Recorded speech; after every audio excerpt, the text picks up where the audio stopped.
खुलुमबाय स्टुडियाव दं आं भाग्यश्री बसुमतारी बीजेपी दोलोनि जयनिं हाबाफारि 17 नं सुबाइजार बियाबाव 100 निबो बांसिन लाइमोनफोरा बीजेपी दोलोआव जयन जादों।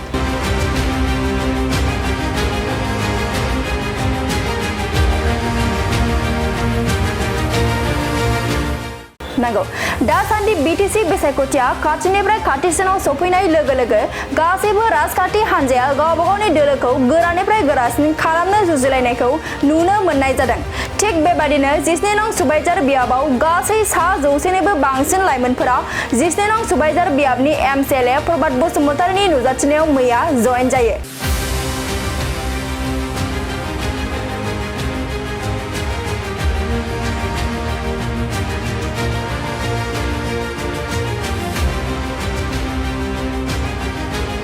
बे जयनिं हाबाफारियाव 17 नं सुबाइजार बियाबनि एमसीएलए प्रभात बसुमतारीजों लोगोसे सुबाइजार मण्डलनि आफादगिरि आरो नेहाथारि बिथांमोना बाहागो लादोंमोन। मख'नो गोनांदि एमसीएलए प्रभात बसुमतारीया फोरमायनाय बायदिब्ला बे बाराव बीजेपी दोलोआ गिदिर मिटिं खालामा बेनि सोलाय फिसा मिटिंसो खालामनानै 17 नं सुबाइजार बियाबाव देरहासार जागोन।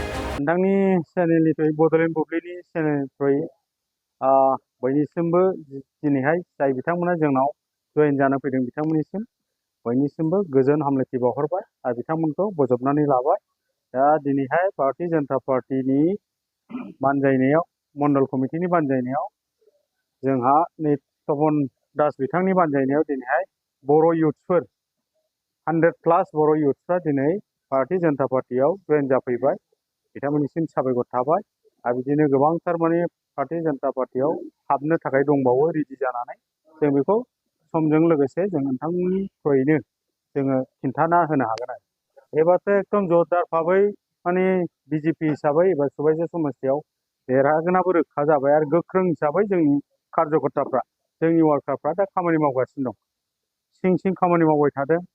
संगठनखौ बोरैहाय मजबुत खालामनांगौ बेखौ थिग खालामबाय थादों। माइक्र' लेभेल मिटिं जोंनाव दा कन्टिनिउ सोलिगासिनो दं। जों गिदिर मिटिं खालामनाय नङा गुबुन दोलोफोर बायदि खिन्थु जोंनाव ओरैबायदि मजबुत जाबाय आरो जोङो बिजनियाव बा सुबाइजाराव जोङो गोख्रोङै भारतीय जनता पार्टीया इलेक्सन गेलेगोन फैगौ बिसायख'थियाव। गिदिर प्रग्रामजों मिटिंजों नोङो पाब्लिकनि गोसोखौ रायजो राजानि गोसोखौ जै खालामनो हानायनि सुबिदा जों नुबोआखै।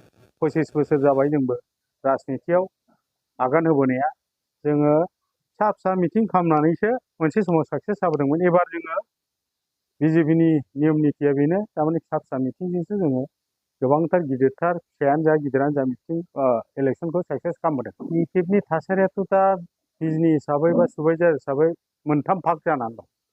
बिसोरो माने मथा मथि जेननाय अबस्थायावनो दङ आरो इउपिपिएल हिसाबैथ' बिसिनि जेननायनि रेकर्डआ 100% माने 25 बोसोराव बिथांमोना इउपिपिएल हिसाबै बेयाव साक्सेस जाबोआखै जों बेखौ नुबोबाय थादों।